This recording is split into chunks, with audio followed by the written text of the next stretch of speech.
નમસ્કાર વિદ્યાર્થી મિત્રો, સ્વાગત છે આપ સર્વેનું આપની મનપસંદ YouTube channel chemistry by Nimesh sir ઉપર. અને વિદ્યાર્થી મિત્રો, આજના સેશનની અંદર આપણે જોવાના છે બોર્ડ તથા ગુજકેટ પરીક્ષા 2025 માટે આઈએમપી એવા દરેકે દરેક એમસીક્યુ, જેની અંદર વિદ્યાર્થી મિત્રો બોર્ડ પરીક્ષા 2025 માટે બોર્ડ દ્વારા જે સેમ્પલ પેપર નમૂનારૂપ પ્રશ્નપત્ર આપવામાં આવ્યું છે એનું સંપૂર્ણ સોલ્યુશન આજના સેશન અંદર આપણે જોવાના છે. તો વિદ્યાર્થીઓ, આ વિડિયોને તમારે એન્ડ સુધી જોવાનો છે. આવી જ રીતે ઘણા બધા સેશનો દરેકે દરેક વિષયના સેમ્પલ પેપરના સોલ્યુશન તમને આપણી ચેનલ ઉપરથી મળતા રહેવાના છે. તો વિડિયોને લાઈક કરી દેજો, ચેનલને સબસ્ક્રાઇબ કરી બેલ આઇકન બટન પર ઓલ નોટિફિકેશન ઓન કરી દેશો, જેથી દરેકે દરેક લેક્ચર જે કોઈ પણ અહીંયાથી અપલોડ કરવામાં આવે છે એની નોટિફિકેશન તમારા સુધી પહોંચતી રહે અને તમે એક પરફેક્ટ તૈયારી કરી તમારી એક્ઝામની અંદર એક સારામાં સારો સ્કોર કવર કરી શકો. બરાબર, ચાલો તો વિદ્યાર્થી મિત્રો, આજના સેશનની આપણે શરૂઆત કરીએ. આગળની માહિતી સર તમને આપશે.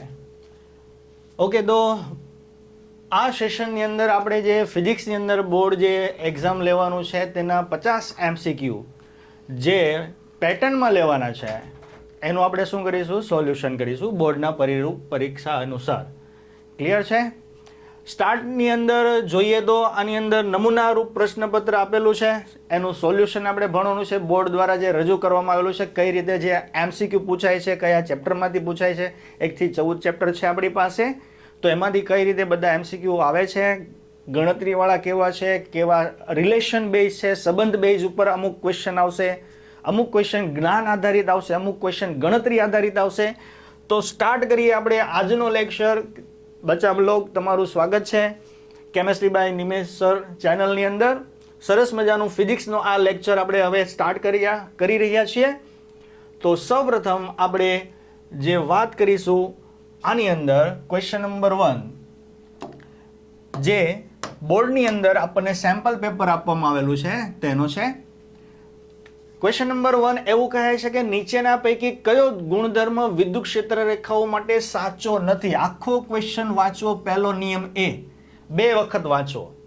ક્વેશ્ચન જે તમને બોર્ડની અંદર MCQ ની અંદર પૂછાય છે 2 વખત વાંચો. ક્યારેક તમે આખો ક્વેશ્ચન વાંચતા નથી અને પછી ટીક કરીને આવી જાઓ છો. તો કયો સંબંધ સાચો નથી? કોના માટે? વિદ્યુત ક્ષેત્ર રેખાઓ માટે. કોના માટે? વિદ્યુત ક્ષેત્ર રેખાઓ માટે. તો આ નોલેજ આધારિત છે. તો પહેલા વિદ્યુત ક્ષેત્ર રેખાઓ એકબીજાને છેદતી નથી, એ તો સાચું છે. એકબીજાને છેદતી નથી. ચુંબકીય ક્ષેત્ર રેખાઓ પણ એકબીજાને છેદતી નથી. આગળ, વિદ્યુત ક્ષેત્ર રેખાઓ તૂટ્યા વગર વિના સતત વક્રો લઈ શકાય, એ પણ સાચું છે. વિદ્યુત ક્ષેત્ર રેખાઓ બંધ ગાળો રચે છે, તો આ જે છે સાચું નથી. તો ઓપ્શન કયો આવશે આની અંદર? સી ઓપ્શન આવશે. કયો ઓપ્શન આવશે? સી. ક્લિયર થઈ ગયું? નાઉ સી ઓપ્શન. ચુંબકીય ક્ષેત્ર રેખાઓ બંધ ગાળા રચે છે, પરંતુ વિદ્યુત ક્ષેત્ર રેખાઓ બંધ ગાળા રચતી નથી. ચોથો ઓપ્શન પણ જોઈ લઈએ. વિદ્યુત ક્ષેત્ર રેખાઓ કોઈ પણ બિંદુ પાસે દોરેલ સ્પર્શક તે બિંદુ પાસે સદિશ E ની શું દર્શાવે છે? દિશા. તો એ સાચું છે. આગળ બીજો ક્વેશ્ચન, સમાન રીતે વિદ્યુત ભારિત અનંત સમતલ થી r અંતરે સમતલ વડે મળતું વિદ્યુત ક્ષેત્ર આ સૂત્ર વડે અપાય. સૂત્ર લખી નાખીએ. સદિશ E બરાબર sigma upon 2 epsilon not n caret. હવે ઓપ્શન રીડ કરીએ આપણે. આ સૂત્ર યાદ હોવું જોઈએ. અનંત સમતલથી r અંતરે સમતલ વડે વિદ્યુત ક્ષેત્ર જે મળે છે એનું સૂત્ર આ છે. તો આ સૂત્ર આવડતું હોય તો તમે MCQ નો જવાબ આપી શકો. કે કોઈ બી ચેપ્ટર તમે કરો તો બધા સૂત્રોની એક સરસ મજાની નોટ બનાવવાની, એના પરથી તમને ખ્યાલ આવે કે આપણે સંબંધ બેઝ જે છે, રિલેશન બેઝ જે છે એ MCQ કેવા હોય. તો આ કેવા બેઝ છે? રિલેશન બેઝ MCQ છે. આગળ તો પહેલો MCQ છે 1/r² ના સમપ્રમાણમાં છે. આમાં r² ક્યાંય દેખાતું જ નથી. બીજું છે r ના સમપ્રમાણમાં છે, આમાં પણ r દેખાતું નથી. r² ના સમપ્રમાણમાં છે તો પણ આમાં r દેખાતું નથી. અને ચોથો ઓપ્શન છે r પર આધાર રાખતું નથી, તો આમાં r નથી તો r પર આધાર રાખશે નહીં. એટલે ઓપ્શન કયો આવશે આની અંદર? ડી. ક્લિયર થઈ ગયું? નાઉ ત્રીજો MCQ તરફ આપણે જઈ રહ્યા છીએ. તો ke²/g MP નું પરિમાણ ખાલી જગ્યા છે, તો ke² ના છેદમાં તમે શું કરી દો? તો કે r² કરી દો. ના છેદમાં આખું છેદ છે તો શું કરી દો? g MP ના છેદમાં પણ શું કરવું પડે? r² કરવું પડે. આ ઉપરનું જે સૂત્ર થઈ ગયું એ કોનું સૂત્ર થઈ ગયું? કુલંબ બળનું. તો FC થઈ ગયું, કુલંબીય બળ એટલે કે વિદ્યુત બળનું થઈ ગયું. અને નીચેનું જે સૂત્ર થયું છે કયું બળ થઈ ગયું? ગુરુત્વાકર્ષણ બળ. કયું થઈ ગયું? ગુરુત્વાકર્ષણ બળનું સૂત્ર, જે 11મા ધોરણમાં તમે શીખ્યા છો. તો FC ના છેદમાં FG, તો બંનેના એકમો શું છે? તો કે ન્યૂટન અને ન્યૂટન. આની અંદર ન્યૂટન અપોન શું આવશે? ન્યૂટન.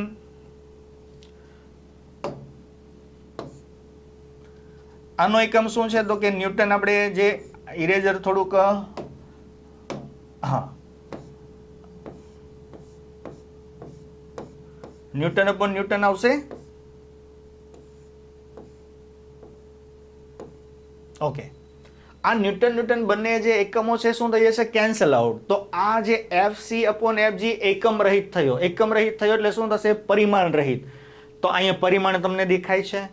આ ઓપ્શન સી માં પણ પરિમાણ દેખાય છે. ઓપ્શન બી માં પણ તમને પરિમાણ દેખાય છે. ઓપ્શન ડી એવો છે આપણા માટે કે તેમાં જુઓ તમે M0, L0, T0, A0. તો આપણે જે ગુણોત્તર જે છે એનું પરિમાણ કેવું છે? પરિમાણ રહિત. કેમ કે બે બળોનો ગુણોત્તર છે. કેટલા બળોનો ગુણોત્તર છે? બે બળોનો. નવ.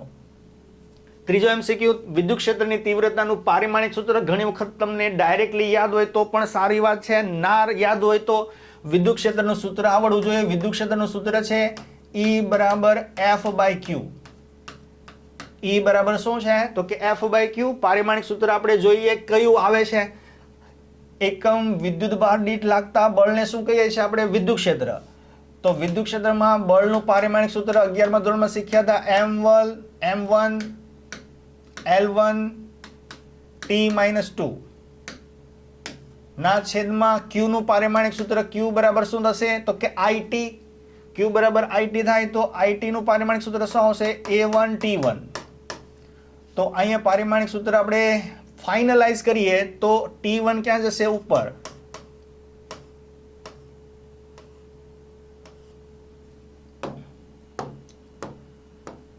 Now M1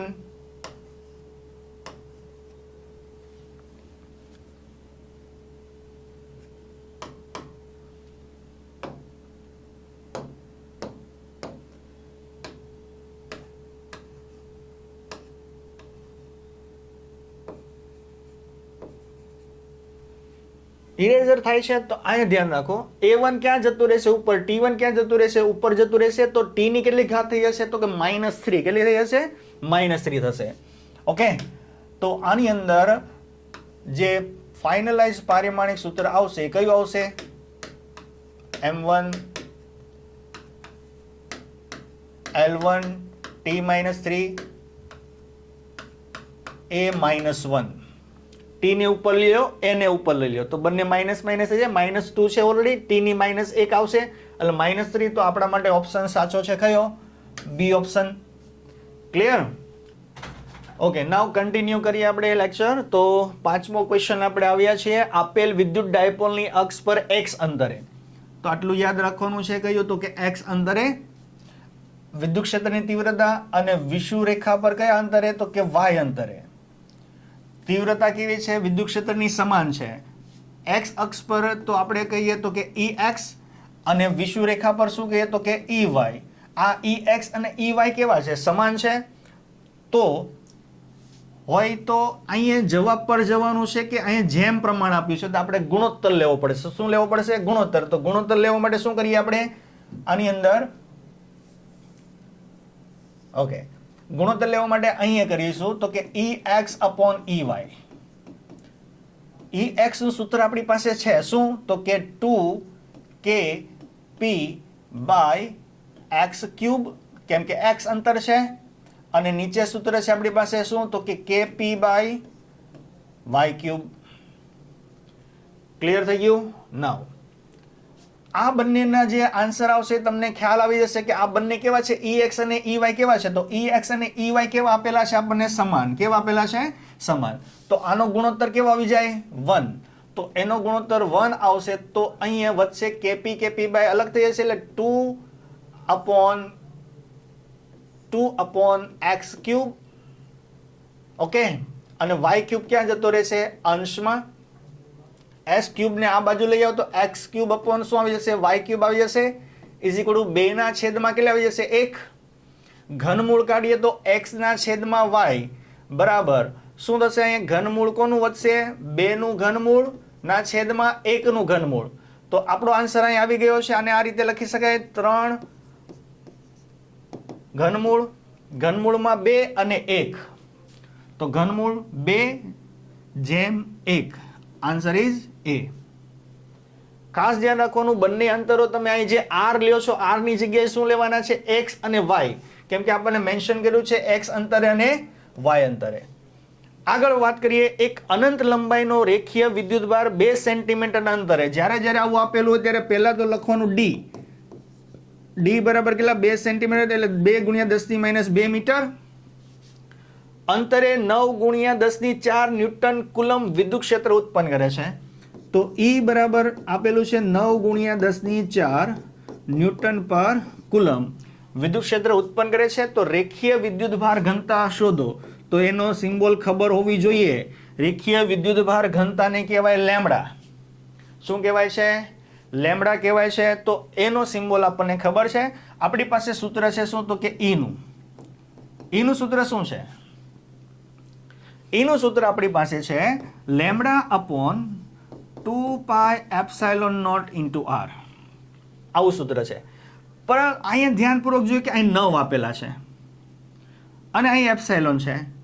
તો 9 વાળું બીજું આપણી પાસે કુલંબી અચળાંક છે. તો આ સૂત્રને કુલંબી અચળાંકમાં કન્વર્ટ કરીએ તો 2 લેમ્બડા વડે 2 ઉપર ગુણીએ, 2 નીચે ગુણીએ, 2πε0 × r. તો 1/2 λ/4πε0. તો અહીંયા થઈ ગયું 1/4πε0. તો એને કહેવાય છે 2k λ/r. ક્લિયર? તો ઈઝી થઈ જાય. આપણે આ રીતે કરીએ ને તો દાખલો એકદમ ઈઝી થઈ જશે, MCQ ઈઝી થઈ જશે. કેમ કે k ની અંદર પણ 9 આવે છે અને આપણે વિદ્યુત ક્ષેત્ર વાળું જે મૂલ્ય આપ્યું છે એની અંદર પણ શું છે? 9 છે. તો લેમ્બડા શોધવાની છે. તો લેમ્બડાને કરતા બને તો લેમ્બડા ઇઝ શું થશે? તો કે ER/2k. ER/2k. તો માટે લેમ્બડા E કેટલો આપ્યો છે? 9 × 10⁴. R આપ્યા છે 2 × 10⁻² સેન્ટીમીટરને મીટરમાં કન્વર્ટ કરવાના. ઓકે, અથવા તો R અથવા તો D પણ કહી દો. R અથવા તો D પણ કહી દો. તો આપણે R લઈ લઈએ, D લઈએ, જે કાંઈ વાંધો નહીં. અને 2 K = આપણને ખબર છે એનું મૂલ્ય 9 × 10⁹. ઓકે, આ 9 2 કેન્સલ આઉટ થઈ ગયું. બાકીનું જે વધ્યું કેટલું? બધું કેન્સલ થઈ ગયું. તો 1 વધ્યો, ખાલી 10 નું પરફોર્મન્સ બાકી છે. 10⁴ - 2 એટલે 10 ની કેટલી વધશે? 2 વધશે. ઉપરથી આવ્યા કેટલા? -9 એટલે -9 અને +2 એટલે -7. -7 ને કન્વર્ટ કરીએ એટલે 0.1 × 10⁻6 કુલમ પર મીટર. ઓકે, 10⁻6 એટલે કેટલા આવશે? 10⁻6 એટલે 0.1 માઇક્રો કુલમ પર મીટર. તો આવો આન્સર આપણને ક્યાં આપેલો છે? હા, ઓપ્શન નંબર કયો છે? તો કે અહીંયા C, ઓપ્શન નંબર C.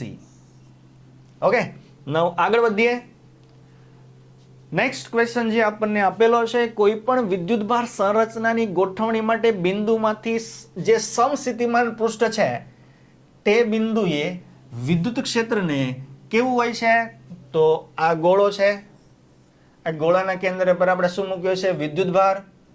આ બધા અંતરે જે વિદ્યુત સ્થિતિમાન કેવું હોય છે? તો કે સરખું હોય છે. આ બધા બિંદુએ ગોળા પરના, તો તેને સમસ્થિતિમાન પૃષ્ઠ કહેવાય. તો આ સમસ્થિતિમાન પૃષ્ઠ, આ જે લાઈન નીકળે છે અહીંયાથી આમ, એ કોની લાઈન નીકળે છે? વિદ્યુત ક્ષેત્રની. તો આ વિદ્યુત ક્ષેત્ર અને સમસ્થિતિમાન પૃષ્ઠ બંને એકબીજાને કેવા છે? પરસ્પર લંબ, એટલે લંબ હોય છે. ઓકે, આ જ્ઞાન આધારિત MCQ છે. આ પણ એવો જ છે. નીચેના પૈકી કયો અણુ વિદ્યુત ક્ષેત્રની ગેરહાજરીમાં પણ કાયમી વિદ્યુત ડાયપોલ ચાક માત્રા ધરાવે છે? તો જે ધ્રુવીય અણુ છે, ધ્રુવીય અણુ કયો છે? તો કે H2O. તો H2O જે છે શું કરશે? કાયમી વિદ્યુત ડાયપોલ ચાક માત્રા ધરાવે છે. કેમ કે લિનિયર નથી, રેખીય નથી, ગોળીય અણુ બનાવે એટલે કાયમી બનાવશે. કેવો બનાવશે? કાયમી. આ જે છે કેવો છે? CO2 કેવો છે? તો કે રેખીય છે એટલે કાયમી વિદ્યુત ડાયપોલ ચાક માત્રા બનાવશે નહીં. એટલે ઓપ્શન કયો આવશે આપણી પાસે? C, H2O. આગળનો MCQ સમાન વિદ્યુત ક્ષેત્રમાં અંડરલાઈન કરતી જવાની. સમાન વિદ્યુત ક્ષેત્ર આપેલું છે. એમાં એક ધન વિદ્યુતભારિત કણને ક્યાંથી, તો કે સ્થિર સ્થિતિમાંથી શું કરવામાં આવે છે, મુક્ત કરવામાં આવે. તો વિદ્યુતભારની વિદ્યુત સ્થિતિ ઉર્જા શું થશે, વિદ્યુતભારની વિદ્યુત સ્થિતિ ઉર્જા શું થશે, તો સ્થિર સ્થિતિમાંથી મુક્ત કરવામાં આવે તો એ શું કરે, વિદ્યુત ક્ષેત્રની દિશામાં તો ગતિ કરે. વિદ્યુત ક્ષેત્રની દિશામાં શું કરશે, ગતિ કરવાનું. સપોઝ કે સમાન વિદ્યુત ક્ષેત્ર આમ જાય છે. ઓકે, આ સમાન વિદ્યુત ક્ષેત્ર રેખાઓ પરસ્પર એકબીજાને કેવી હોય, સમાંતર હોય. અને એક વિદ્યુતભાર અહીંયા જે છે સ્થિર સ્થિતિમાંથી એને મુક્ત કરવામાં આવે.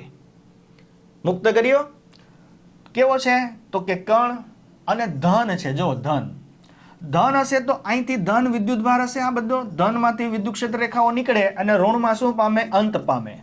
અને વિદ્યુતભાર પણ કેવો છે, ધન.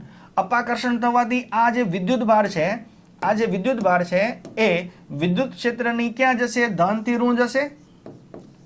એટલે આપણી પાસે એક ઓપ્શન અહીં આવી ગયો કે વિદ્યુતભાર છે વિદ્યુત ક્ષેત્રની દિશામાં ગતિ કરે. હા, વિદ્યુતભાર છે વિદ્યુત ક્ષેત્રની દિશામાં ગતિ કરે છે, પરંતુ એની સ્થિતિ ઉર્જા વધશે કે ઘટશે એ આપણે જોવાનું છે. વિરુદ્ધમાં તો નથી કરતો, એટલે આ ઓપ્શન ખોટો છે. અચળ રહેશે, કેમ કે આ પણ કેવો છે, ઓપ્શન ખોટો છે. ગતિ કરે તો કંઈક ને કંઈક શું થવાનો છે, ફેરફાર. આપણી પાસે બે ઓપ્શન વધ્યા.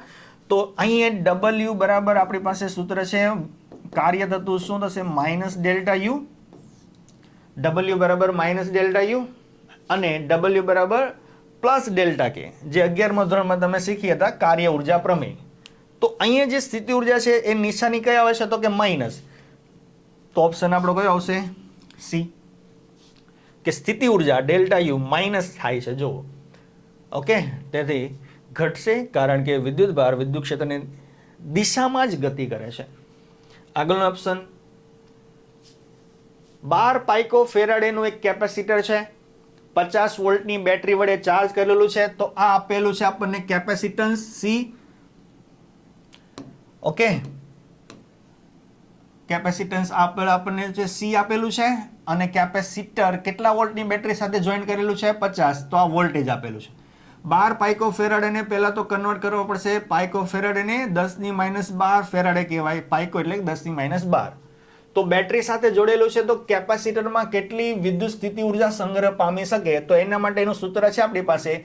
સંગ્રહ પામતી સ્થિતિ ઉર્જાનું સૂત્ર 1/2 CV². આ સૂત્ર પ્રમાણે આપણે ગણતરી કરીએ તો 1/2 12 ગુણ્યા 10⁻12 અને v નો વર્ગ 50 નો વર્ગ એટલે કેટલા થશે, 2500. ક્લિયર થઈ ગયું. 9 અહીંયા ભાગ પડશે, કેટલા વધશે, 6. 25 ગુણ્યા 6 કરશો કેટલા આવશે, 25 ગુણ્યા 6 એટલે 150 અને 2 0 ઉપરથી નીકળી જશે એટલે 1.5 ગુણ્યા 10⁻- કેટલી, તો કે 8 જૂલ. ઓકે, કોઈ છે એવો દાખલો? 1/2 CV², 50 નો વર્ગ.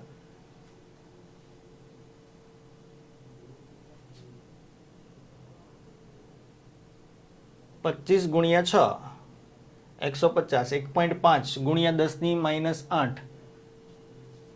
15 ગુણ્યા 10⁻9.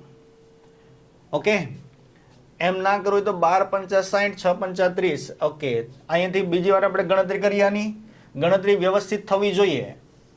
ઓકે, આમ ના કરવું હોય તો આ રીતે પણ કરી શકો. 1/2 C કેટલા છે, તો કે 12. 12 ગુણ્યા 10⁻12. ઓકે, અને અહીંયા 50 ગુણ્યા કેટલા, તો કે 50. એક 0 કેન્સલ આઉટ થઈ જશે એટલે કેટલા વધશે, 1/2 ને રહેવા દો, તો કે 12.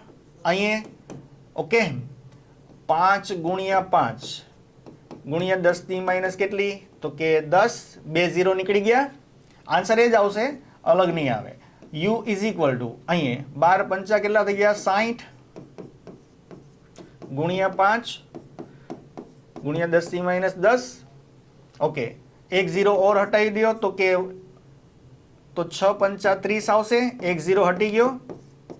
10 ની કેટલી થઈ ગયા, 1 0 હટી ગયો તો 9.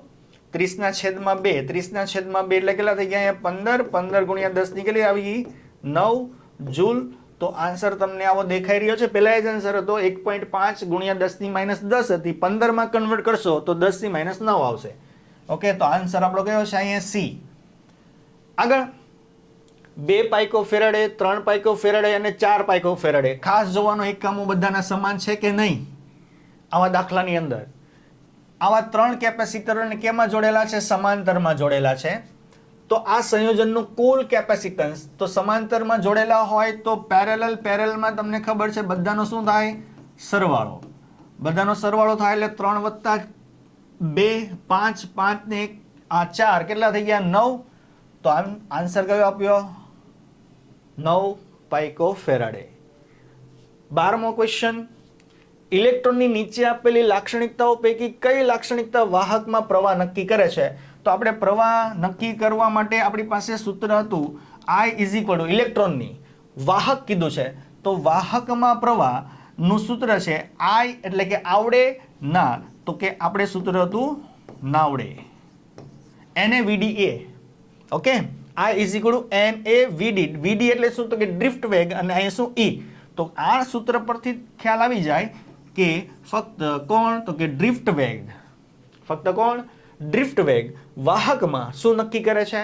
પ્રવાહ નક્કી કરે છે. બીજા ઓપ્શન જુઓ, ફક્ત ઉષ્મીય વેગને કારણે બધા ઇલેક્ટ્રોન છે અસ્તવ્યસ્ત ગતિ કરતા હોય અને પરિણામી પ્રવાહ કેવો થઈ જતો હતો? 0. ઓકે, જ્યારે વિદ્યુત ક્ષેત્ર આપણે એપ્લાય કરતા હતા ત્યારે ડ્રિફ્ટ થતું હતું. ડ્રિફ્ટના કારણે વાહકમાં પ્રવાહ નક્કી થતો હતો. નેક્સ્ટ ક્વેશ્ચન એવું કહે છે કે જો અવરોધનો સંબંધ શું છે? અવરોધ પરિમાણ ઉપર આધાર રાખે. કોના પર આધાર રાખે? પરિમાણ. તો પરિમાણ ઉપર આધાર રાખે તો આપણે સૂત્ર ભણી ગયા હતા. ઓકે, કયું સૂત્ર? R = ρL/A. આ R મહત્તમ ક્યારે થાય? રો તો કેવી રહેવાની છે? અચળ. આ પહેલા સમજાઈ દઉં, પછી આપણે ક્વેશ્ચન ઉપર જઈશું. આ સમજવું પહેલા જરૂરી છે આ ક્વેશ્ચન માટે. R મહત્તમ ક્યારે થાય? તો રો તો અચળ છે, એને કઈ આપણે અડવાનો જ નથી, એમાં કઈ ફેરફાર કરવાનો નથી. તો અહીંયા L શું થાય? ઓછી થાય નહીં. મહત્તમ કરવા માટે L કેવી થવી જોઈએ? તો L ના સમપ્રમાણમાં છે. L ના કેવા છે? સમપ્રમાણમાં. તો L શું થવો જોઈએ? વધારે હોવો જોઈએ. ક્ષેત્રફળ કેવું હોવું જોઈએ? છેદમાં રહેલું ઓછું હોય તો બરાબરની પેલી સાઈડનું વધે. ઓકે, એને વ્યસ્ત પ્રમાણ કહેવાય. તો આના પરથી આને સુટેબલ ઓપ્શન કયો છે? પેલા રકમ વાંચીએ, સવાલ વાંચીએ. 1 સેન્ટીમીટર ગુણ્યા એ 1/2 ના લંબચોરસ આડછેદ અને આ બધા આ પણ અહીં સેન્ટીમીટર જ છે, ભૂલી ગયા છે અહીં લખવાનું. 10 સેન્ટીમીટર લંબાઈ ધરાવતા ધાતુના સળિયાની સામેની બાજુ વચ્ચે બેટરી જોડેલી છે તો સળિયાનો અવરોધ ખાલી જગ્યા હશે. તો સળિયાનો અવરોધ શું હશે? જ્યારે બેટરી 1 સેન્ટીમીટર ગુણ્યા 1/2 સેન્ટીમીટર બાજુ વચ્ચે જોડેલી હોય તો આ બંને દ્વારા આપણને શું મળે? 2 પરિમાણનો ગુણાકાર છે. 2 પરિમાણનો ગુણાકાર હોય તો ક્ષેત્રફળ બને. ઓકે, હા કે ના?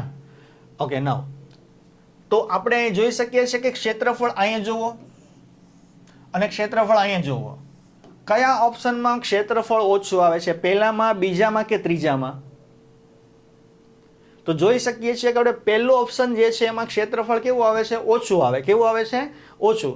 તો ક્ષેત્રફળ ઓછું હોય તો બાકી જોડેલું હશે તો આ રીતે જોડ્યું હોય. આ એક બાજુ છે 1 સેન્ટીમીટર, આ 1/2 છે તો આ લંબાઈ થઈ 10 સેન્ટીમીટર. અહીંયા બેટરી જોડેલી છે આ રીતે. આમ તો લંબાઈ વધી, ક્ષેત્રફળ ઓછું થયું તો અવરોધ કેવો થયો? મહત્તમ. તો આપણો ઓપ્શન કયો સાચો છે? તો કે A.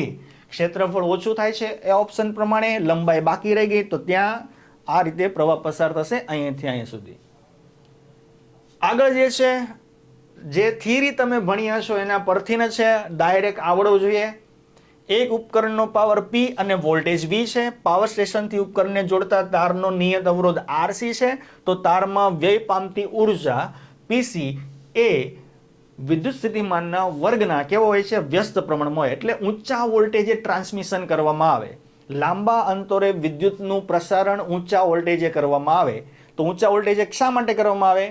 કેમ કે જે તારની અંદર વ્યય પામતો પાવર જે છે એ વિદ્યુત સ્થિતિમાનના વર્ગના કેવા છે? વ્યસ્ત પ્રમાણમાં છે. તો વિદ્યુત સ્થિતિમાનના વર્ગનો વ્યસ્ત પ્રમાણ માટે એક જ ઓપ્શન આપણને અહીં દેખાઈ રહ્યો છે. એ કયો છે? આ ઓપ્શન છે. Clear? B option is right. આગળ, એક ઇલેક્ટ્રોનને પ્રવાહધારિત લાંબા સોલેનોઇડની અક્ષ પર અચળ વેગથી પ્રક્ષેપિત કરવામાં આવે તો પેલા આકૃતિ દોરતી જવાની, આવું જ્યારે કે આકૃતિ સાથે સાથે ડ્રો કરી દેવાની. આ સોલેનોઇડ છે. સોલેનોઇડમાં તમને ખબર છે ચુંબકીય ક્ષેત્ર સોલેનોઇડની અક્ષને કેવું હોય? સમાંતર હોય. કેવું હોય? સમાંતર હોય. Clear? This is a solenoid. Okay, આ આટાઓ છે એના. આગળ, તો નીચેનામાંથી કયું વિધાન સત્ય છે? તો અહીંયા અચળ વેગથી પ્રક્ષેપિત કરવામાં આવે છે એવું કીધું નથી કયા એંગલે કરવામાં આવે. અહીંથી મૂકશો તો અહીંથી પ્રક્ષેપિત કરવામાં આવે છે આને, અહીંથી આ રીતે પ્રક્ષેપિત કરવામાં આવે. કોને? તો કે ઇલેક્ટ્રોનને. ઇલેક્ટ્રોનને પ્રક્ષેપિત કરવામાં આવે કેટલા વેગથી? તો કે v વેગથી. v વેગથી પ્રક્ષેપિત કરવામાં આવે તો કે b અહીંયા છે આપણી પાસે. તો આ રીતે પ્રક્ષેપિત કર્યો છે. તો અહીંયા તમે જોઈ શકો સદિશ v અને સદિશ b બંને એકબીજાને કેવા દેખાઈ રહ્યા છે? સમાંતર. સમાંતર હોય તો થીટા કેવો બને? 0 ડિગ્રી બને. થીટા 0 ડિગ્રી બને તો અહીંયા જોઈ શકીએ કે લાગતું વિદ્યુત બળ F બરાબર સદિશ F બરાબર Q કૌંસમાં સદિશ v ક્રોસ સદિશ b. હવે સદિશ v અને સદિશ b એકબીજાને સમાંતર હોય ત્યારે એમનો ચોકડી ગુણાકાર એટલે સદિશ ગુણાકાર હંમેશા કેવો આવે? 0. એટલે લાગતું બળ કેવું આવે? 0. ઓકે, સાઇન થીટામાં 0 મૂકશો એટલે સાઇન ની વેલ્યુ 0 આવશે. લાગતું બળ કેવું છે? 0. અને બળ ના લાગવાથી બળ અનુભવશે નહીં. આ ઓપ્શન ગયો.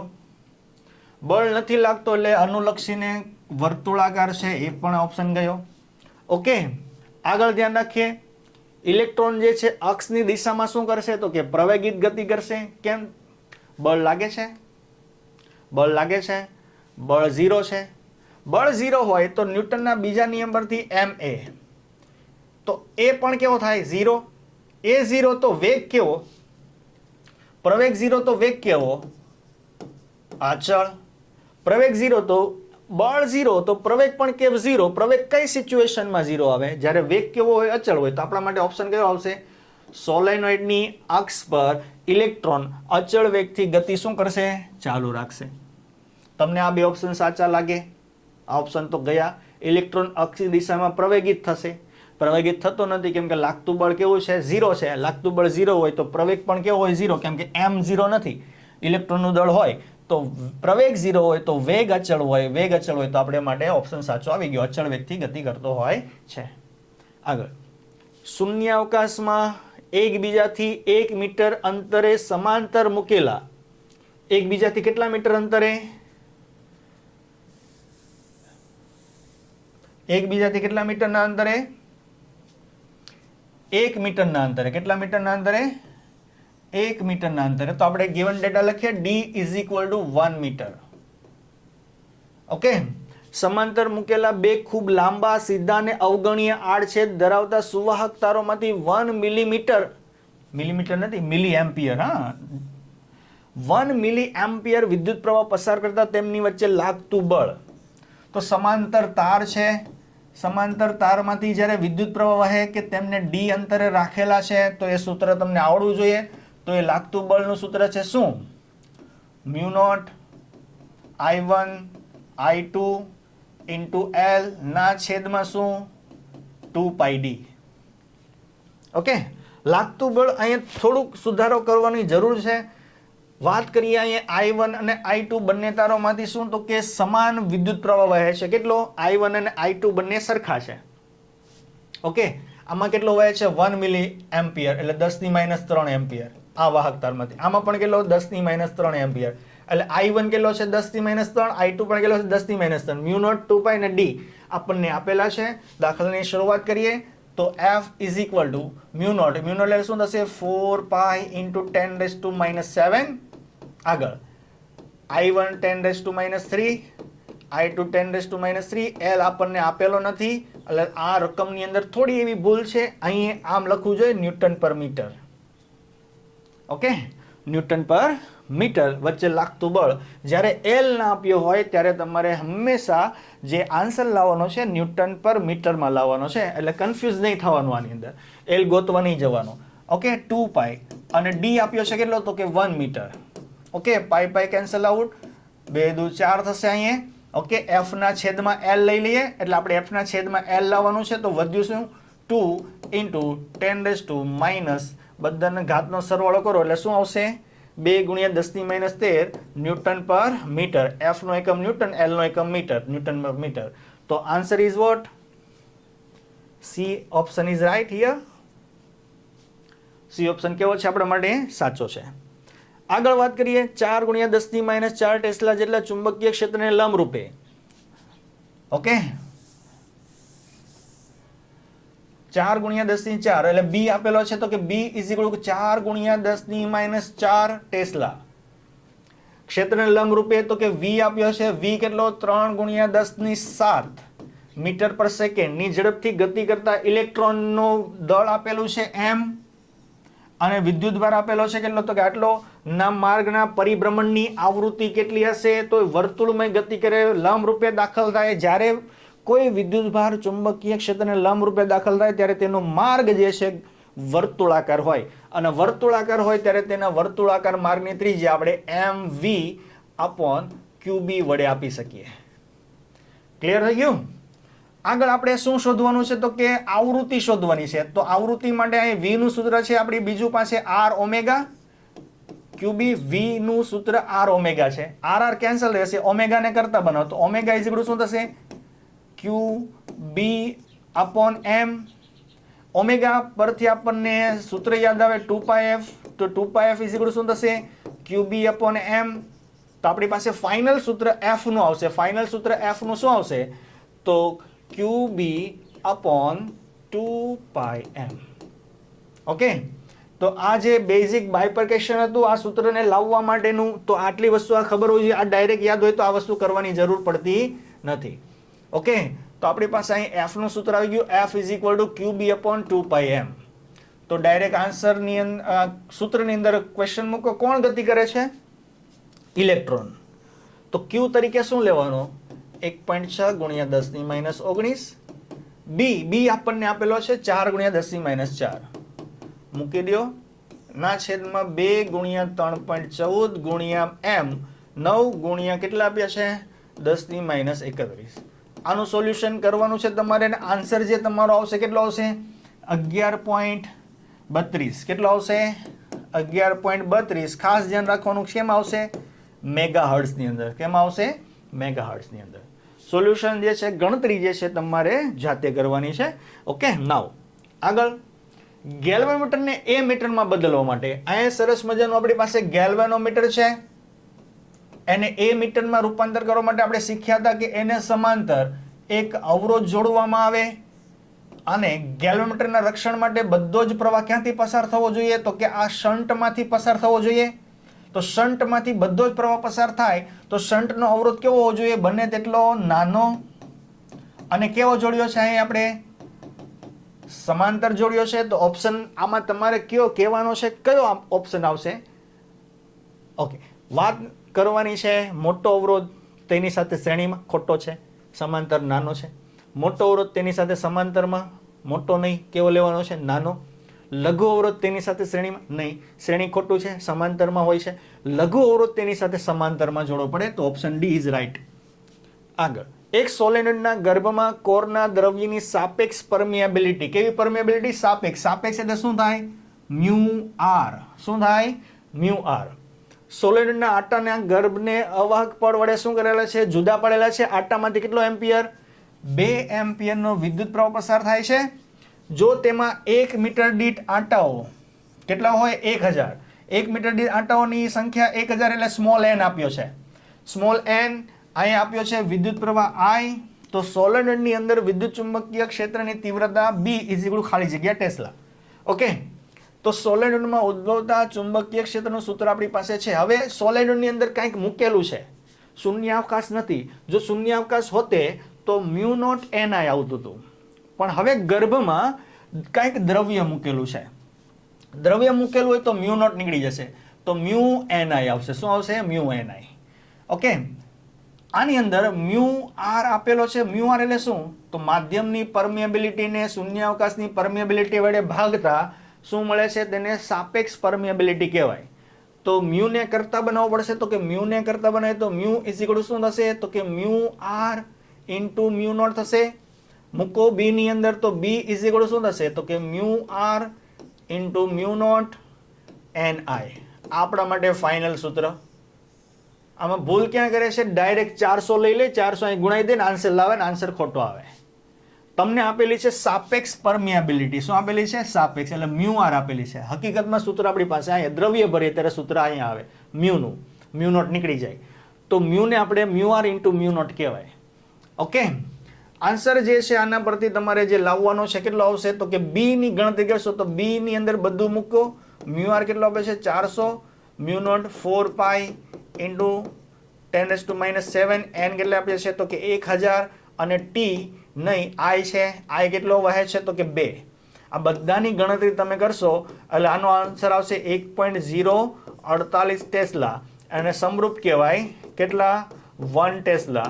તો આપણો આન્સર કયો છે અહીંયા? B option is right, 1 tesla. Clear? Now આગળ જે વાત કરવાની છે આપણે, એ આડછેદનું ક્ષેત્રફળ, એલ લંબાઈ અને ચોક્કસ આટાની સંખ્યા n ધરાવતા સોલેનોઇડનું આત્મપ્રેરકત્વ.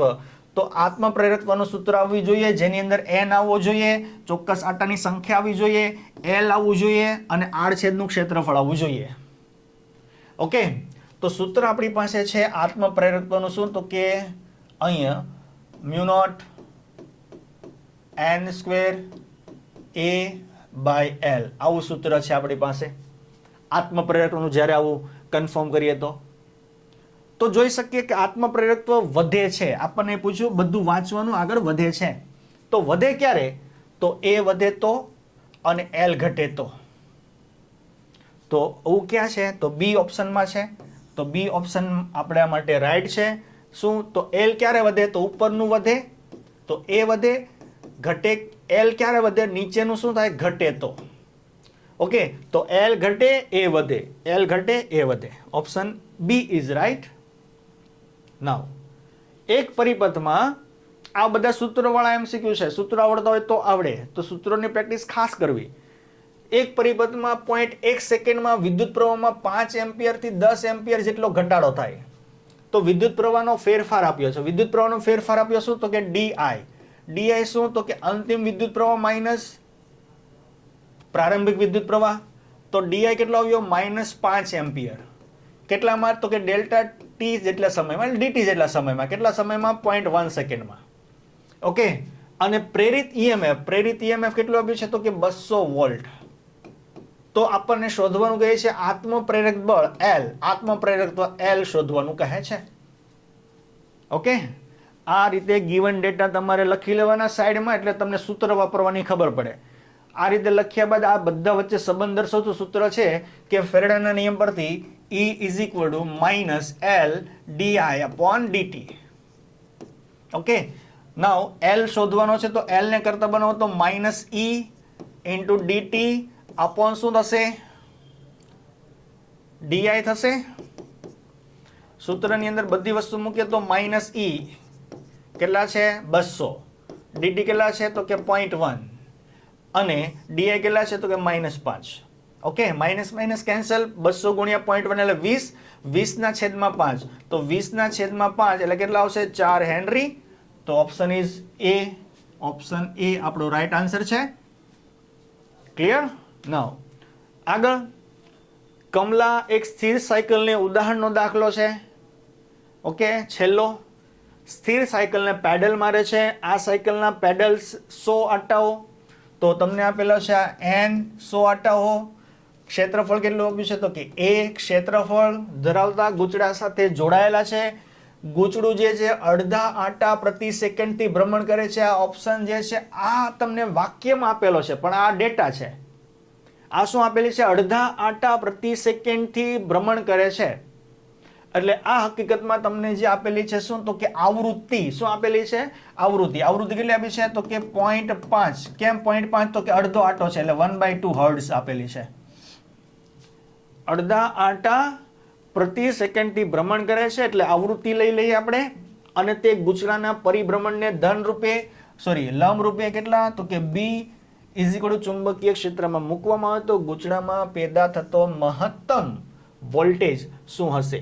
તો મહત્તમ વોલ્ટેજ શોધવા માટે આપણી પાસે સૂત્ર છે, આ જનરેટરનું સૂત્ર હતું, તો શું આવશે? તો મહત્તમ વોલ્ટેજનું સૂત્ર છે ઈ નોટ, શું? N A B omega. તો E not is equal to N A B omega એટલે શું થશે? 2 f. ક્લિયર? નાઉ તો E નોટ એન કેટલા આપ્યા છે આપણને? 100. એ કેટલા આપ્યા છે? 0.1 ગુણ્યા બી કેટલા આપ્યા છે? તો 0.01 પછી કેટલા? 2 ગુણ્યા એ કેટલા છે? પાઈ એટલે કેટલા? 3.14 અને એફ કેટલા આપ્યા છે? 1/2. 1/2 2 કેન્સલ. અહીંયા 10 100 ગુણ્યા 0.01 એટલે કેટલા વધશે? અહીંયા ઓપ્શનની અંદર પરફોર્મન્સ કરીએ તો અહીંયા 0.1 ગુણ્યા 100 એટલે 10 વધશે. 10 ગુણ્યા 0.01 ગુણ્યા કેટલા? અહીંયા 3.14. ક્લિયર? 0.01 કરશું એટલે ઈ નોટ ઇઝ ઇક્વલ ટુ 0.1 આવશે. 10 ગુણ્યા કેટલા? અહીંયા 3.14. તો આન્સર આપણો 0.1 ગુણ્યા 3.14 એટલે કેટલા આવશે? 0.314 શું? વોલ્ટ. આગળ ખાલી સૂત્ર મૂકીને ગણતરી કરવાની. ગણતરીમાં ધ્યાન રાખવાનું કેલ્સીની મદદથી કરશો તો પણ આવી જશે. કેટલા આવ્યા? 0.314. તો આપણો આન્સર કયો છે? અહીંયા સી આન્સર આપણો રાઈટ આન્સર છે, 0.314 વોલ્ટ. ઓકે, નાવ આગળનો જે દાખલો જે છે ડાયરેક્ટ યાદ રાખવાનો છે. સૂત્ર 2 છે. આગળ આ સ્વાધ્યાયનો દાખલો છે. બે સમકેન્દ્રિત ગોળાકાર ગૂંચળા, એક નાની ત્રિજ્યા R1 છે અને બીજી મોટી ત્રિજ્યા R2 નું કે જ્યાં R1 is less than two R2 છે ના કેન્દ્રો એક જ છે એટલે સમએક્ષીય મૂકવામાં આવેલા છે. તો આ ગોઠવણનું અન્યોન્ય પ્રેરકત્વનું સૂત્ર કયું આવશે? તો અન્યોન્ય પ્રેરકત્વનું સૂત્ર જે આપણી પાસે છે એ કયું આવશે? તો કે આ રહ્યું બી ઓપ્શન ચેક કરી લેવાનો તમારે. જે તમને દાખલો ગણતરીમાં કરેલો છે એ જ ઓપ્શન છે, તો એ ડાયરેક્ટ યાદ રાખવાનો છે. નેક્સ્ટ આગળ વાત કરીએ 25.48 મિલી હેનરી ના એક શુદ્ધ ઇન્ડક્ટર.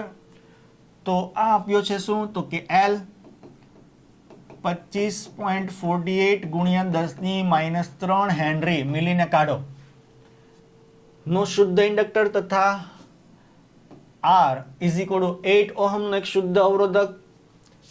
અહીં આપેલું છે F ઇઝ ઇક્વલ ટુ 50 હર્ટ્ઝની આવૃત્તિવાળા એક એસી સ્ત્રોત સાથે શ્રેણીમાં છે. જો પરિપથમાંથી વહેતો પ્રવાહ I અને વોલ્ટેજ V હોય તો તેમની વચ્ચેનો કળા તફાવત phi ઇઝ ઇક્વલ ટુ કેટલો થશે? તો આપણને યાદ છે ઇમ્પિડન્સ ડાયાગ્રામ આ રીતે. અહીં કાટકોણ હતો, અહીં phi હતો, અહીં શું ઇમ્પિડન્સ ડાયાગ્રામ, અહીં R, અહીં XL માઇનસ XC હતું. ઓકે, તો આ પરિપથની અંદર માત્ર L અને R જ છે. તો આ વિદ્યાર્થીઓ ભૂલ શું કરે કે 90 લઈ લે. કેટલા લઈ લે? 90. પણ 90 આન્સર નહીં આવે.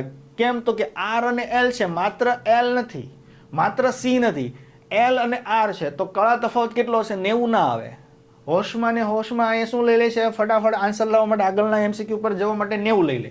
પરંતુ આ ઇમ્પિડન્સ ડાયાગ્રામમાંથી આપણે tan phi ફાઇન્ડ કરીએ તો tan phi is equal two શું થશે? તો કે XL માઇનસ XC ના છેદમાં શું? તો કે R.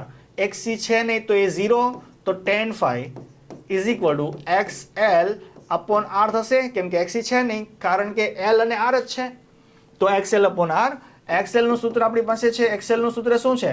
તો કે ઓમેગા L બાય R થશે. XL બરાબર નાવ ઓમેગા એટલે શું? તો કે 2πf into L upon R. તો આ બધા આપણને આપેલા છે કે નહીં? 2 તો આપેલા છે, પાઈ તો આપેલા છે. F કેટલા છે? તો કે 50. F કેટલા છે? 50 અને L કેટલા છે? 25.48 ગુણ્યા 10⁻³ એટલે ઉપરનો જે આન્સર કેટલો આવશે? 8 અને નીચેનો આન્સર કેટલો આપેલો છે? 8. તો 8 છેદમાં 8 એટલે કેટલા? 1. તો tan phi ની કિંમત 1 ક્યારે આવે? phi કેટલો હોય કે ત્યારે 1 આન્સર આવે. તો phi જે છે 45 ડિગ્રી હોય તો 1045 ની કિંમત કેટલી આવે છે? 1 આવે. આગળ 25મો 12 વોટના બલ્બ સાથે. ખાસ ધ્યાન રાખવાનું, અહીં એકમ આપ્યો છે વોટ. શું આપ્યો છે? વોટ. શું આપ્યો છે? વોટ ઓપ્શન આપ્યો છે. ઓકે, નાઉ તો P આપ્યો છે, P is equal to 12 watt ને આઉટપુટ વોલ્ટેજ V કેટલો છે? 24 વોલ્ટ. તો મહત્તમ પ્રવાહ એટલે કે IM શોધવાનું કહે છે. ઓકે, સમજ પડી? આઉટપુટ વોલ્ટેજ મળે છે તો આ બંને વેલ્યુ IRMS આપેલી છે. કેટલી આપેલી છે? IRMS. તો પહેલા તો આપણને શું મળશે? તો કે IRMS એટલે શું થશે? તો P ના છેદમાં V થાય. તો IRMS P ના છેદમાં V. P કેટલો આપ્યો છે? તો કે 12 ના છેદમાં V કેટલો? તો કે 24. તો IRMS કેટલો આવશે? તો કે IRMS આવશે 0.5 એમ્પિયર. 12 ના છેદમાં 24 એટલે 0.5 એમ્પિયર.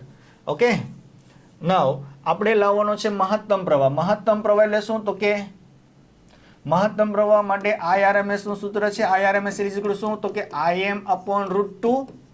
IM ને કરતા બનાવે તો IM ઇઝ ઇક્વલ શું થશે? તો કે √2 into IRMS.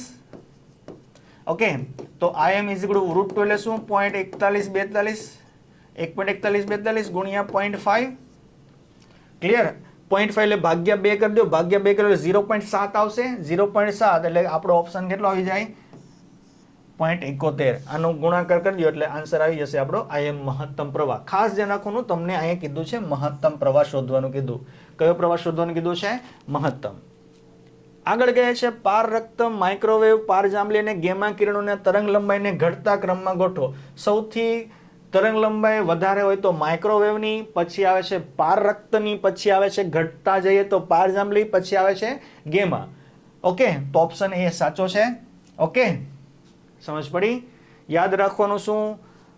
માઇક્રોવેવ સૌથી ઓછો હોય કેમ કે શરૂઆત ક્યાંથી થાય? માઇક્રોવેવની આવૃત્તિ ઓછી પરંતુ તરંગ લંબાઈ કેવી? વધારે. ગેમા કિરણોની તરંગ લંબાઈ ઓછી પરંતુ આવૃત્તિ સૌથી કેવી? વધારે.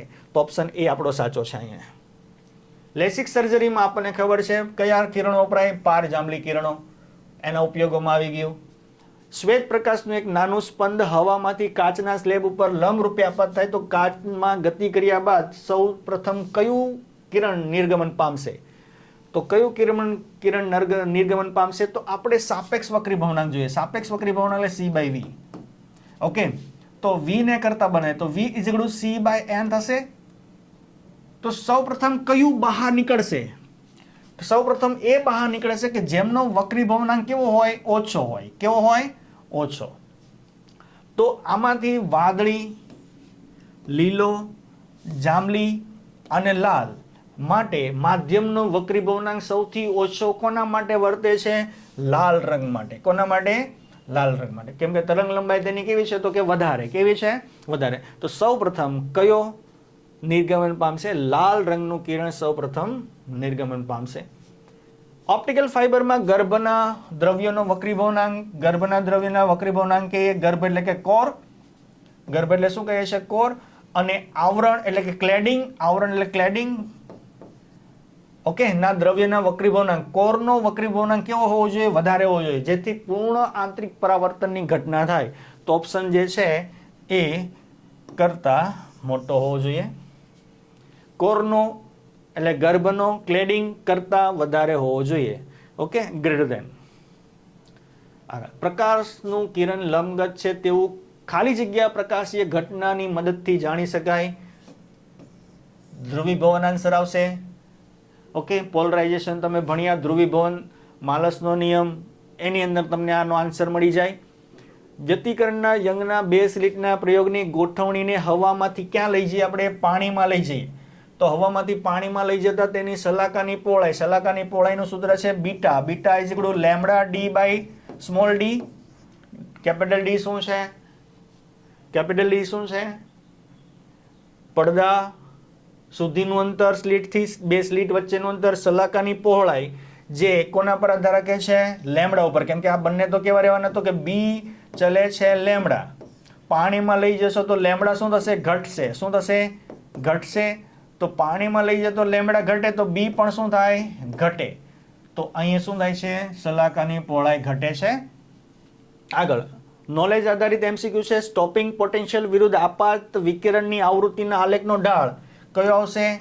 H/E, જે થિયરીમાં આવી ગયો છે. નાવ ધાતુ પર આ પણ થિયરીમાં આવી ગયો. ધાતુ પર ખાલી જગ્યા વોલ્ટ મીટર ઇન્વર્સના ક્રમનું વિદ્યુત ક્ષેત્ર લગાડતા ઇલેક્ટ્રોન ધાતુની સપાટીમાંથી બહાર આવે તો કેટલા ક્રમનું? 10⁶ જેટલી ક્રમનું. ઓકે, 10 લાખ કે કેટલું છે? 10 એક પછી કેટલા મીંડા? 6 મીંડા, એટલે કેટલા લાખ થાય છે? 10 લાખ. 10 લાખ વોલ્ટ પર મીટર આપો ત્યારે જે ઇલેક્ટ્રોન જે ધાતુની સપાટીમાંથી બહાર આવે. આગળ લિથિયમ ધાતુની થ્રેશોલ્ડ તરંગ લંબાઈ. થ્રેશોલ્ડ તરંગ લંબાઈ એટલે કે આ એવી તરંગ લંબાઈ છે જેના લીધે ઇલેક્ટ્રોન ધાતુની સપાટીમાંથી શું આવે? બહાર આવે. તો આટલી તો હોવી જ જોઈએ. આટલી તો હોવી જ જોઈએ. હા, તો ફોટો ઇલેક્ટ્રોનનું ઉત્સર્જન કરવા માટે આપાત વિકિરણની તરંગ લંબાઈ કેટલી હોવી જોઈએ? એટલી તો હોવી જ જોઈએ. ઓકે, 6250 જેટલી. એવો ઓપ્શન આપણી પાસે અહીંયા પણ એટલો જ છે, 6250 જેટલી. આ બંને તો ગયા. ઓકે, આ બંને જેટલી છે. હવે વાત કરીએ work function. Work function is equal two HF0. HF0 એટલે શું? તો HF0 તો hc/λ0. લેમ્ડા જો ઓછું તો વર્ક ફંક્શન કેવું? વધારે. તો લેમ્ડા ઓછો થાય તો વર્ક ફંક્શન વધે. વર્ક ફંક્શન વધે તો ઇલેક્ટ્રોન ધાતુની સપાટીમાંથી બહાર આવે. એટલે ઓપ્શન જે છે લેમ્ડા કરતાં ઓછી હોવી જોઈએ. આવૃત્તિ વધારે હોવી જોઈએ, તરંગ લંબાઈ ઓછી હોવી જોઈએ. આટલી હોય તો બી ચાલે અથવા તેનાથી ઓછી હોય તો પણ ચાલે. નીચેનામાંથી કોની ડી બ્રોગલી તરંગ લંબાઈ સૌથી વધુ હશે? ડી બ્રોગલી તરંગ લંબાઈનું સૂત્ર છે શું? તો કે P/H/P. કયું સૂત્ર છે? તરંગ લંબાઈનું સૂત્ર સૌથી વધુ હશે. ઓકે, તો જેમ અહીં H/ શું લખી દઈએ? mv. તો તરંગ લંબાઈ છે ચલે છે 1/m. H અને v તો કેન્સલ કરી દઈએ આપણે ઘડીક વાર પૂરતા. તો તરંગ લંબાઈ જે છે એ દળના કેવા છે? વ્યસ્ત પ્રમાણમાં છે. ન્યુટ્રોન છે, પ્રોટોન છે, બીટા કણ છે, આલ્ફા કણ છે. ન્યુટ્રોન ને પ્રોટોનના દળ તમને ખબર છે વધારે છે. ઇલેક્ટ્રોનનું દળ બીટા કણ એટલે કે ઇલેક્ટ્રોનનું ઉત્સર્જન. તો આ બીટા કણ એટલે ઇલેક્ટ્રોનનું ઉત્સર્જન. આલ્ફા કણ એટલે કે 2 પ્રોટોન ધરાવતો શું? તો કે હિલિયમનું ન્યુક્લિયસ. તો આ તો વધારે દળ છે તો તરંગ લંબાઈ ઓછી થાય. આ બંનેના દળ ઇલેક્ટ્રોન કરતાં વધારે છે તો પણ તરંગ લંબાઈ ઓછી થાય. તો બીટા કણ માટે લેમ્ડા વધારે થશે કેમ કે બીટા કણનું દળ કેવું છે? બીટા કણનું દળ ઓછું છે અને તરંગ લંબાઈ દળના કેવા છે? વ્યસ્ત પ્રમાણમાં છે. એટલે આમાં ઓપ્શન આપણો રાઈટ આવશે કયો? સી. નાવ આગળ એક પ્રયોગમાં photo electric cut off voltage 1.5 volt છે. ઉત્સર્જાયેલા ફોટો ઇલેક્ટ્રોનની મહત્તમ ગતિ ઉર્જા કેટલી હશે? તો ઉત્સર્જાયેલા ફોટો ઇલેક્ટ્રોનની મહત્તમ ગતિ ઉર્જા K maximum is equal two શું થશે? તો કે અહીંયા EV0 લગાવી દેવાનું સૂત્ર. આખું આઇન્સ્ટાઈનનું સૂત્ર યાદ રાખવાનું. હમણાં એક લખ્યું હતું HF0 પછી EV0 આવશે. ઓકે, E કેટલા છે? 1.6 × 10⁻19. V0 કટ ઓફ વોલ્ટેજ કેટલા આપે છે? 1.5. અને આન્સર શેમાં આવશે? જૂલમાં. તો આવો આન્સર ક્યાંય દેખાય છે? જો અહીં આન્સર આપ્યો છે 1. ઇલેક્ટ્રોન વોલ્ટ તો આ ખોટો. ઓકે, અહીં 1.5 જૂલ તો આ પણ ખોટો. 2.4 ઇલેક્ટ્રોન વોલ્ટ તો આ પણ ખોટો. ઓકે, 1.6 ને 1.5 નો ગુણાકાર કરો તો 1.6 ને 1.5 નો ગુણાકાર કરીએ તો 2.4 × 10⁻- કેટલે આવશે? 19 જૂલ. તો આ MCQ ભરમાવવા માટે છે. આવા MCQ મૂકે જ હાથે કરીને કે બધા ઓપ્શન સાચા લાગે આમાં. પણ વ્યવસ્થિત તમારે ગણતરી કરીને સાચો આન્સર ચૂઝ કરવો, ઉતાવળ ના કરવી. તો ઓપ્શન કયો સાચો આવશે? અહીંયા C option is right. Okay, now hydrogen પરમાણુની ધરાવસ્થાની ઉર્જા -13. તો ધરાવસ્થાની ઉર્જાને આપણે E વડે દર્શાવીએ છીએ. 13.6 ઇલેક્ટ્રોન વોલ્ટ છે. ઓકે, આ અવસ્થામાં ઇલેક્ટ્રોનની ગતિ ઉર્જા, તો ઇલેક્ટ્રોનની ગતિ ઉર્જા એ ધરાવસ્થાની ઉર્જાના કેવા મૂલ્ય બરાબર હોય છે? ઋણ મૂલ્ય બરાબર હોય છે. અને E નું સૂત્ર આપણી પાસે ખબર છે K + U થાય. તો સ્થિતિ ઉર્જા U બરાબર E - K થશે. E - K. ઓકે, તો K ઇઝ ઇક્વલ ટુ અહીંયા માઇનસ E કેટલા આપેલા છે? તો કે -13.6. તો K is equal two +13.6 electron volt. તો ગતિ ઉર્જા કેટલી આવી? 13.6 ઇલેક્ટ્રોન વોલ્ટ આવી છે. અને U મેળવીએ, U is equal two E કેટલા આપેલા છે? તો -13.6 માઇનસ જે છે K કેટલા આવ્યા? 13.6 ઇલેક્ટ્રોન વોલ્ટ. તો U ઇઝ ઇક્વલ ટુ કેટલા આવશે? માઇનસ કેટલા? 27.2 ઇલેક્ટ્રોન વોલ્ટ. ઓકે, તો માઇનસ છે આપણી પાસે. કાઇનેટિક એનર્જી ગતિ ઉર્જા પ્લસ આવી, સ્થિતિ ઉર્જા માઇનસ આવી. એક 13.6, બીજી -27.2. તો આન્સર આપણી પાસે કયો સાચો છે? તો કે એ ઓપ્શન કેવો છે આપણી પાસે અહીંયા સાચો. ઓકે, નાઉ સન્મુખ સંઘાતના કિસ્સામાં સંઘાત પ્રાચલ. સંઘાત પ્રાચલ એટલે શું? Impact parameter. ઇમ્પેક્ટ પેરામીટર એટલે શું? બી. બી કેવો હોય? લઘુત્તમ. લઘુત્તમ એટલે 0 લઈ લઈએ.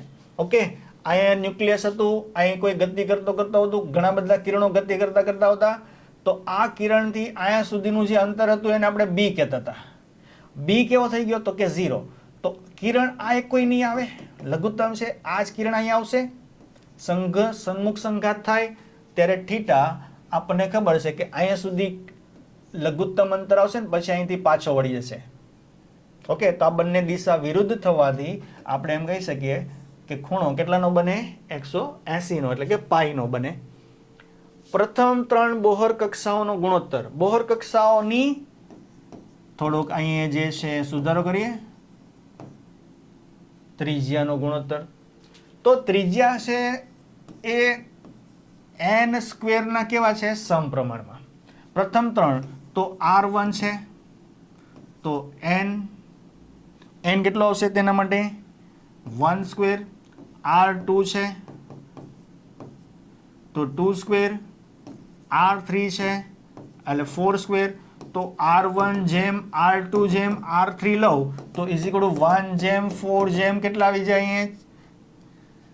સોરી, ત્રીજી છે ને અહીંયા, તો 3 નો વર્ગ આવે ને? 3 નો વર્ગ, 4 નો વર્ગ નહીં, 3 છે પ્રથમ 3 એટલે કેટલા આવી જશે? 9. તો આપણો ઓપ્શન કયો સાચો છે? અહીંયા C option is right. Okay, now આગળ હાઇડ્રોજન પરમાણુની દ્વિતીય કક્ષામાં રહેલા ઇલેક્ટ્રોનના રેખીય વેગમાનની ચાક માત્રા. કેટલી કક્ષામાં? દ્વિતીય કક્ષા. તો વાંચો, દ્વિતીય કક્ષાએ છે તો n બરાબર 2. કોણ? તો કે રેખીય વેગમાનની ચાક માત્રા. રેખીય વેગમાનની સાથે શું જોડેલું છે? ચાક માત્રા. તો એને કહેવાય છે કોણીય વેગમાન. કોણીય વેગમાન બોહરના અધિતર્ક મુજબ h/2π ના કેવા હોય? પૂર્ણ ગુણાંકમાં હોય.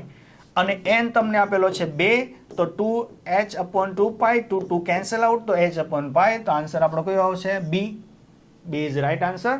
નાઉ આગળ, ભારે સ્થાયી ન્યુક્લિયસો કરતા પ્રોટોન વધુ ન્યુટ્રોન ધરાવે છે. ભારે સ્થાયી ન્યુક્લિયસો પ્રોટોન કરતા વધુ ન્યુટ્રોન ધરાવે. સપોઝ કે આ સ્થાયી ન્યુક્લિયસ છે, પ્રોટોનની સંખ્યા કેટલી છે? તો કે 18. અને વધારે ન્યુટ્રોનની સંખ્યા હું લઈ લઉં 32. કેમ? તો કે 18 પ્રોટોન છે, એ પ્રોટોનની વચ્ચે કયું બળ લાગશે? અપાકર્ષી. આ અપાકર્ષી બળને પહોંચવા માટે એટલે કે સ્થાયી બનાવવા માટે વધારે ન્યુટ્રોનની જરૂર પડે. તો આમાંથી આપણો આન્સર જે મળી જશે. ઓકે, પ્રોટોન વચ્ચે સ્થિત વિદ્યુત બળ કેવું હોય? અપાકર્ષી હોય. એટલા માટે ન્યુટ્રોનની સંખ્યા કેવી રાખવામાં આવે છે? વધારે રાખવામાં આવે, કે જેથી અપાકર્ષીને પહોંચી વળીને 18 પ્રોટોનને શું કરે? આ ન્યુક્લિયસમાં સમાવી લે, છૂટવા ના દે, એટલે ન્યુક્લિયસ કેવું બની જાય? સ્થાયી. કેવું બની જાય? સ્થાયી. તો option is B is right answer. Okay, હવે જો આની અંદર 198 - 80 કરો અને 197 - 79 કરો, તો બંનેમાં જે છે ન્યુટ્રોનની સંખ્યા, આ A છે અને આ Z છે, આ A છે અને આ Z છે. A - Z કરો અને અહીંયા પણ A - Z કરો એટલે ન્યુટ્રોનની સંખ્યા મળે. અને ન્યુટ્રોનની સંખ્યા બંનેમાં કેટલી મળશે? 98 - 80 એટલે કે 118 મળશે. અને આનામાં પણ કેટલી મળશે? 118. આમાં પણ 118, આમાં પણ 118. તો બંનેમાં ન્યુટ્રોન છેલ્લે શું આવ્યો? ન. ન્યુટ્રોન. તો અહીંયા છેલ્લે ન આવે છે એટલે આઇસોટોન. બંને એકબીજાને કેવા છે? આઇસોટોન. જેમાં ન્યુટ્રોનની સંખ્યા સમાન હોય એને એકબીજાને આઇસોટોન કહેવાય. નીચે આપેલ ન્યુક્લિયર વિખંડન પ્રક્રિયા પૂર્ણ કરો. ચાવી યાદ રાખવાની અંદર શું? તો કે જ્યારે ન્યુક્લિયરનું વિખંડન થાય ત્યારે બા સાથે, બાને કહેવાનું કામ કર, બા કર. શું? બા કર. તો અહીં શું આવશે? Option B is right answer. આવી 3 પ્રક્રિયાઓ છે જેમાં યાદ રાખવાનું છે. આગળ, 1 ગ્રામ દ્રવ્યની સમતુલ્ય ઉર્જા. આઈન્સ્ટાઈનનું સૂત્ર લગાવી દો, સરસ મજાનું. સૌ બધા બોલ્યા જ કરે છે. શું? તો કે E બરાબર mc². જેમાં તમને આપેલું છે m કેટલું આપ્યું છે? 1 ગ્રામ. m 1 ગ્રામ આપેલો છે. m ઇઝ ઇક્વલ ટુ 1 ગ્રામ. 1 ગ્રામ એટલે 10⁻³ કિલોગ્રામ. કેમ કે દાખલાની ગણતરી SI એકમમાં થાય, ગ્રામ લેવાનું નથી. ઓકે, નાવ તો અહીં 1 ગ્રામ એટલે શું? 10⁻³ ગુણ્યા પ્રકાશનો વેગ 3 ગુણ્યા 10⁸ નો વર્ગ. તો શું થશે? 10⁻³ 3 નો વર્ગ 9 અને 10⁸ નો વર્ગ એટલે કેટલી થશે? અહીં 16. એટલે E ઇઝ ઇક્વલ ટુ 9 ગુણ્યા 10 ની કેટલી? 13. -13 ના આવી જાય, ખાસ ધ્યાન રાખવાનું. પ્લસમાં આન્સર આવશે 9 ગુણ્યા 10 ની 13 joule. Option B is right answer. હે ને? આગળ ધ્યાન રાખો. પ્રોટોન ના ન્યુક્લિયસની ત્રિજ્યા. કોના? પ્રોટોનના ન્યુક્લિયસની ત્રિજ્યા. ઓકે, એટલે પ્રોટોન એટલે કોણ? હાઇડ્રોજનનો ન્યુક્લિયસ. હાઇડ્રોજનનો ન્યુક્લિયસ એટલે શું? તેનો એટોમિક માસ એ કેટલો આવે? 1. ઓકે, અને આપણી પાસે સૂત્ર છે R is equal to R0 into એની કેટલી ઘાત? 1/3 ઘાત. R0 યાદ રાખવો પડશે. R0 અહીંયા છે 1.1 ફર્મી અને એની કેટલી ઘાત? 1/3. એકનું ઘનમૂળ એટલું, તો R ઇઝ ઇક્વલ ટુ કેટલું આવે? 1.1 ફર્મી. ઓકે, તો આન્સર કયો આવશે? અહીંયા ફર્મી. F કાઢો અહીંથી. F કાઢો એટલે F જ્યારે નીકળે તો 10⁻15 લાગે. તો આન્સર એ આપણો સાચો આન્સર છે.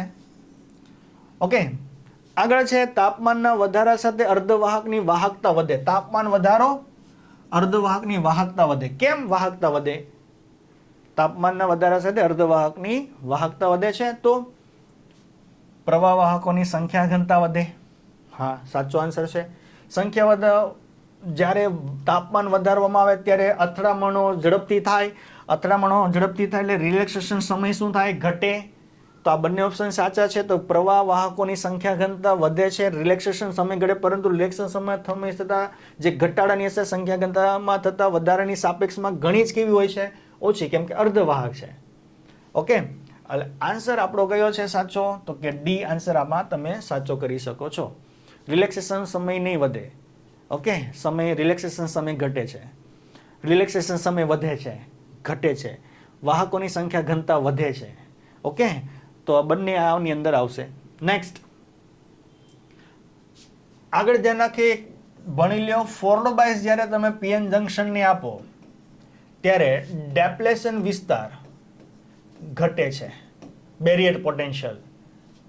રિવર્સ બાયસ જ્યારે આપો ત્યારે બેરિયર પોટેન્શિયલ શું થાય છે? તો કે વધે છે. એના પરથી આ એમસીક્યુ થશે. જ્યારે પીએન જંકશનના બે છેડા વચ્ચે બેટરી જોડેલ ન હોય ત્યારે જંકશન પરનું પોટેન્શિયલ બેરિયર શું થાય છે? તો કે અહીંયા 3 માટે V કેવો છે? 3 માટે V ઓછો છે. 1 માટે V કેવો છે? તો કે વધારે છે, V0. તો 1 માટે કેવું હશે? Reverse bias. 2 માટે 3 માટે કેવો હશે? તો કે ફોરવર્ડ બાયસ. તો અહીંયા 1 માટે રિવર્સ બાયસ અહીંયા લખ્યું છે. આ ઓપ્શન કન્ફ્યુઝન વાળો છે, ઘણી વખત ગોતવામાં ટાઈમ જતો રહે. અને 3 માટે ફોરવર્ડ બાયસ. નેક્સ્ટ, તો option B is right answer. N પ્રકારના સિલિકોન માટે નીચેના વિધાનોમાંથી કયું વિધાન સાચું છે? તો એન પ્રકારમાં, તો એન માટે માઇનોરિટી વાહક કોણ છે? એન પ્રકાર નેગેટિવ, તો હોલ્સ માઇનોરિટી છે. અને પેન્ટાવેલેન્ટ પરમાણુ ડોપેન્ટ છે. પેન્ટાવેલેન્ટ, તો આ નોલેજ આધારિત છે, ડાયરેક્ટ ખબર પડી જાય. બાયસિંગ કર્યા વિના બેટરી એટલે કે જોડિયા વગરના પીએન જંકશનમાં હોલ પી વિસ્તારમાંથી એન વિસ્તારમાં વિસ્તરણ પામે છે. કેમ એવું થાય છે? તો કે અહીં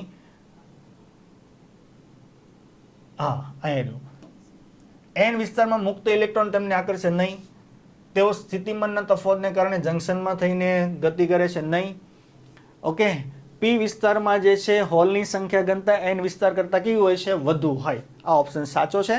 નાવ 50 પીએન જંક્શનમાં જો અશુદ્ધિનું પ્રમાણ કેવું હોય? ઓછું હોય. પીએન જંક્શનમાં અશુદ્ધિનું પ્રમાણ ઓછું હોય તો એપ્લિકેશન નહીં, શું? ડેપ્લેશન વિસ્તારની પહોળાઈ કેવી હોય છે? વધારે હોય છે. ઓપ્શન એ આની અંદર સાચો છે. ઓકે, તો આ બધા આપણા જે છે 50 MCQ હતા, જેનું સોલ્યુશન આપણે અહીંયા થઈ ચૂક્યું છે. વ્યવસ્થિત આ રીતે બધાને શું કરવી, જે થિયરિકલ પ્રેક્ટિસ કરવાના જે MCQ છે તમારે વાંચવા જ પડે ફરજિયાત.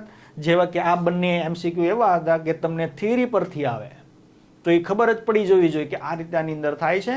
ક્લિયર? ડાયરેક્ટ આન્સર આપણને લખવાની ખબર પડે અને 1 કલાકની અંદર આપણે મેક્સિમમ MCQ સોલ્વ કરી શકીએ. સૂત્રો આવડવું જોઈએ, સંબંધો આવડવું જોઈએ. ઓકે, તો થેન્ક યુ વેરી મચ. અહીંયા સુધી આપણે જે 50 MCQ ની પ્રેક્ટિસ કરવી. ઓકે, તો અહીંયા આપણો લેક્ચર અહીંયા શું કરીએ? ઓવર કરીએ છીએ. Thank you.